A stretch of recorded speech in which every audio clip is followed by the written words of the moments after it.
안녕하세요, 베르입니다. 오늘은 특별 게스트가 있는데요. 바로 링크입니다. 오늘 리뷰할 제품이 링크랑 연관 있는 제품이기 때문인데요. 제가 이게 꼭 나왔으면 좋겠다 간절히 빌었었거든요. 이번에 리뷰할 제품은 젤다의 전설 게임앤워치입니다. 슈퍼마리오 때는 35주년이라고 게임앤워치도 나오고 막 그랬는데 젤다는 아무 소식이 없어서 좀 서운했었거든요. 어쨌거나 박스 표지는 옛날 젤다의 감성이 잘 살아있네요. 그리고 뒷면을 보면 게임앤워치답게 수록된 기능들이 이렇게 표시되어 있어요. 이 기능들에 대해서는 뒷부분에서 차근차근 살펴보고요. 일단 개봉부터 해볼게요. 양옆 스티커 먼저 제거해주고 박스 겉면의 케이스를 이렇게 벗겨줄 수 있어요.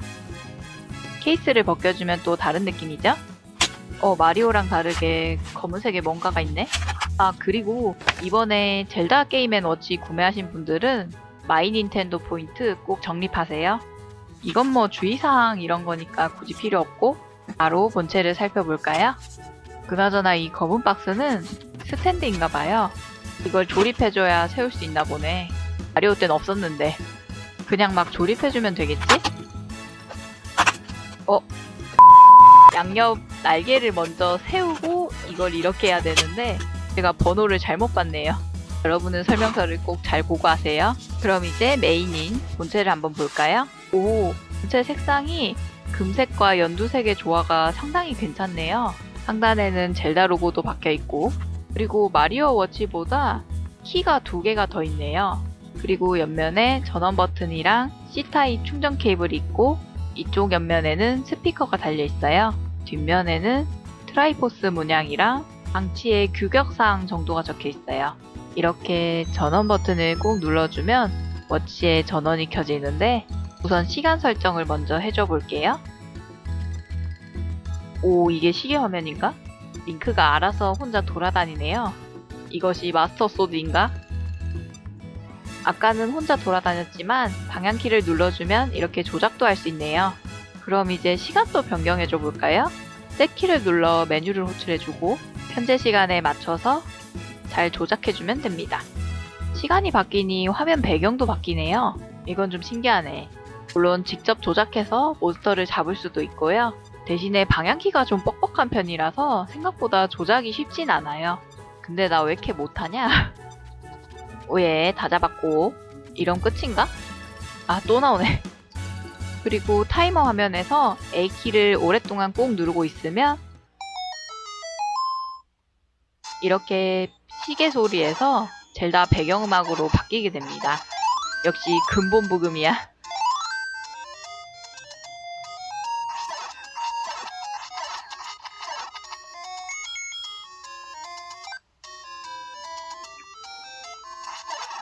이번에는 몇 가지 커맨드를 한번 해볼 건데 이렇게 특정 시간별로 던전과 몬스터의 모양이 다 달라요. 한국 닌텐도 홈페이지에도 약간의 커맨드 설명이 있으니까 그거 제가 더보기란에 링크 해둘게요. 한번 참고해 보시고요. 사실 하나하나 다 해보는 건 무리이지 싶어서 몇 개만 간단히 해봤어요. 12시는 가장 처음에 딱 부팅하자마자 그 화면이 보이네요. 마스터 소드를 얻는 링크, 새벽으로 하면 뭐가 또 다르려나?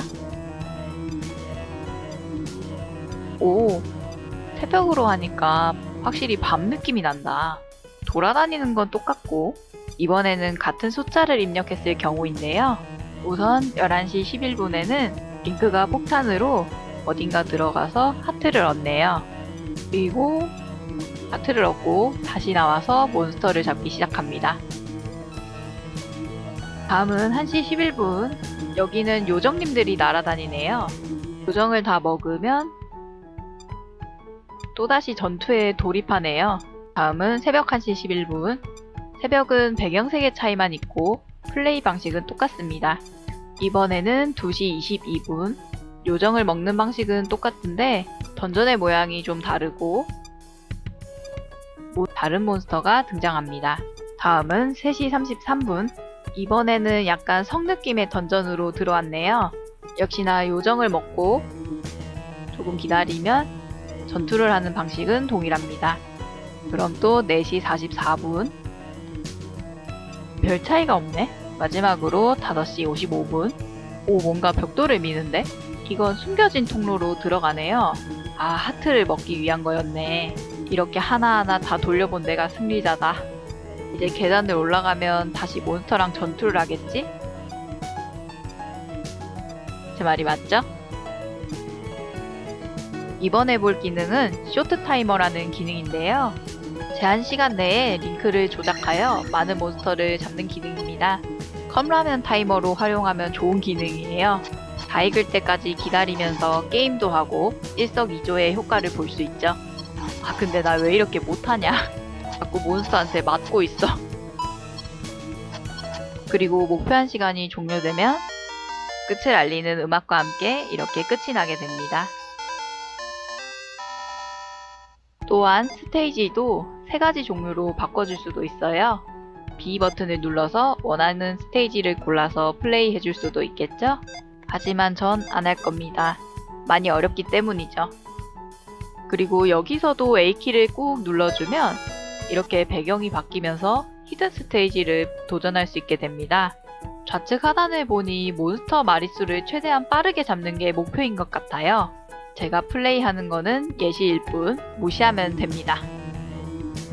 이번에는 수록된 게임들을 살펴볼 건데요. 언어는 일본어와 영어만 지원합니다. 첫 번째 게임은 젤다의 전설 하이랄 판타지입니다. 최초의 젤다 시리즈이고 저도 이건 해본 적이 없는데요. 아, 맞다. 야숨 시리즈 빼고는 주인공 이름을 지어줘야 하지. 녹색 옷 입은 친구가 젤다죠? 젤다의 전설인데 주인공 이름도 젤다 해야지. 사실 젤다로 이름을 지어주면 숨겨진 모드를 할 수 있다고 하는데 저는 거기까지는 못할 것 같아요. 그리고 여기서도 A키를 꾹 눌러주면 이렇게 라이프가 맥스인 상태로 게임을 진행할 수 있습니다. 그러고 보니 이거 익숙한 화면이네? 아까 시계 화면에서 몇 번 본 장면이네요. 여기서도 검부터 먼저 얻는구나. 마스터 소드를 얻었으니 열심히 몬스터를 잡아줘야겠죠? 은근히 원거리로 쏘는 맛이 있는데 약간 슈팅 게임을 하는 느낌이 들어. 일단 여기까지 하고 다음 게임은 젤다의 전설 2 링크의 모험입니다. 이것도 해본 적 없는 시리즈고요. 이건 무려 87년도 작품이에요. 상당히 오래됐구만. 뭔가 불금은 많이 다른 느낌이 들기도 하네. 근본을 지키면서도. 여기서도 주인공 이름을 정해줘야 하네요. 이번엔 링크라고 지어주겠습니다. 좀 많이 미안해서. 방향키로 이름을 지어주려 하니 쉽지가 않네요. 요즘은 그냥 터치로만 하면 되니까 편한데. 이거 뭐야? 이건 횡스크롤 게임이네요? 젤다도 이런 시절이 있었구나. 와, 횡스크롤이니까 조작감이 되게 어색하다. 마계초 나는 느낌이 드는데? 놀랍게도 월드맵 필드도 있네요? 몬스터나 한 마리 잡아볼까? 뭐지? 다른 맵으로 이동했다. 여기 있는 몬스터를 다 잡고 나가야 하는 건가? 아니, 나는 한 마리만 잡으려고 했는데 왜 이렇게 많은 거야? 이거 완전 젤다 매운맛인데? 아이, 가뜩이나 저 이런 게임 되게 못하거든요. 횡스크롤은 나한테 너무 어려운 것 같아. 이거 연습을 좀 해야 할까? 아이고, 링크야 미안하다. 죽어버렸다. 세 번째 게임은 좀 많이 아실 법한 시리즈인데 19년도에 리메이크 되었던 젤다의 전설 꿈꾸는 섬입니다. 원작의 실물을 이렇게 접하게 되다니. 그리고 이 아미보가 리메이크된 꿈꾸는 섬 링크예요. 그래서 한번 꺼내봤습니다. 오, 이건 93년도 작품이라 오프닝 애니메이션도 들어가 있네요. 저는 스위치 리메이크 버전만 해봐가지고 그 버전이 되게 새롭네요. 진짜 고전 게임의 향수가 제대로 느껴지는걸? 스펙인데도 오프닝 연출이 상당히 괜찮네요. 마린이 열심히 뛰어가는 것 좀 봐. 옛날 것도 되게 귀여웠구나. 여기서도 마린이 링크를 깨우면서 스토리가 시작되네요. 오, 흔들거리는 것도 제대로 구현해놨어. 옛날에도 생각보다 기술력이 되게 좋았네요. 역시 근본 부금은 들어가야지. 이거 빠지면 섭하다. 와, 이게 93년도 작품이라니 대단하긴 하다. 이번에도 이름을 지어주고 링크라고 할게요. 약간 플레이 화면이 포켓몬 1세대 하는 느낌이 드네. 스위치 리메이크판만 해보다가 이걸 보니까 진짜 어색하네요. 심지어 이건 대사도 한글이 아니야. 아, 이거 링크가 마린 보고 젤다라고 했나봐요. 마린이 젤다랑 닮았나 보네. 이 젤다밖에 모르는 녀석. 이거 어떻게 하더라? 밑에 있는 아저씨한테 말 걸어야 되던가? 리메이크 버전도 한지가 2년이 넘어가지고 모르겠다. 그리고 나는 아저씨가 뭐라고 하는지도 모르겠다. 영어는 너무 어려워. 아저씨가 나한테 실드를 줬어. 일단 방패를 먼저 받고 검을 또 찾으러 가야 했었거든요. 와, 처음부터 젤다의 최강 보스몹 꼬꼬가 이렇게 보이다니. 이게 꼬꼬를 좀 괴롭히고 그러면은 나중에 공격하거든요. 아마 아직은 칼이 없어서 안 되던가? 아무튼 무서우니까 도망가야겠어. 화면이 작아서 건물은 하나씩만 보이는 그런 기분이네. 쟤 나 마리오에서 본 것 같은데? 사실 꿈섬에서 마리오 캐릭터 은근 많이 나와요. 그리고 꿈섬에서만 있는 기능인데요. 게임 화면의 비율을 2가지로 조정해줄 수가 있어요. 오리지널이 약간 1:1 사이즈였나 보네. 그래도 저는 풀스크린이 더 괜찮은 것 같네요. 이제 마지막 게임인 범인을 한번 볼게요. 게임 방법은 링크를 조작해서 하는 일종의 두더지 게임입니다. 몬스터는 문어이지만요. 방향키만 조작하면 문어는 링크가 알아서 때려줍니다. 그리고 시간이 지날수록 난이도가 점점 올라가는데요.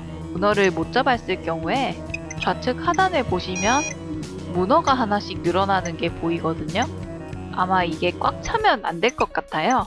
게임이 참 단순한 것 같아도 쉽진 않네요. 아, 이런. 놓쳤다. 이렇게 문어를 3번 놓치면 게임 오버가 되면서 타이틀 화면으로 돌아갑니다. 다음은 게임 B도 한번 볼까요? 와, 이건 처음부터 난이도가 좀 높은 것 같은데? 게임 A랑 다르게 나오는 몬스터 수가 많이 차이가 납니다. 그리고 게임 화면에서 A키를 꾹 누르면 화면이 깜빡이면서 게임 C로 난이도가 변경되는데요. 잘 보니 이건 실수 한 번만 해도 바로 게임 오버가 되겠네요. 아이고, 말이 끝나자마자 죽어버렸어. 이것이 난이도 C입니다. 이번에는 슬립 기능인데요. 3분 동안 기계를 가만히 놔두면 이렇게 일러스트가 뜨고 슬립 모드로 바뀌게 됩니다. 메뉴에서 무조건 설정해줘야 하고요. 일러스트는 총 12가지 정도가 있다고 하는데 여러 개를 찍으려고 3분을 많이 기다려봤는데 저는 희한하게 일러스트 중복이 많이 떠서 실패했네요. 어쩔 수 없이 포기했다고 합니다. 일러스트 보는데도 운빨이 필요할 줄은 몰랐지.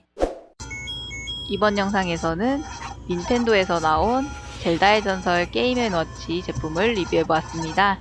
생각보다 들어있는 게임들도 알차고 이렇게 시계도 보면서 젤다의 전설 근본 부금을 심심할 때 들을 수 있다는 점이 제일 마음에 들었어요.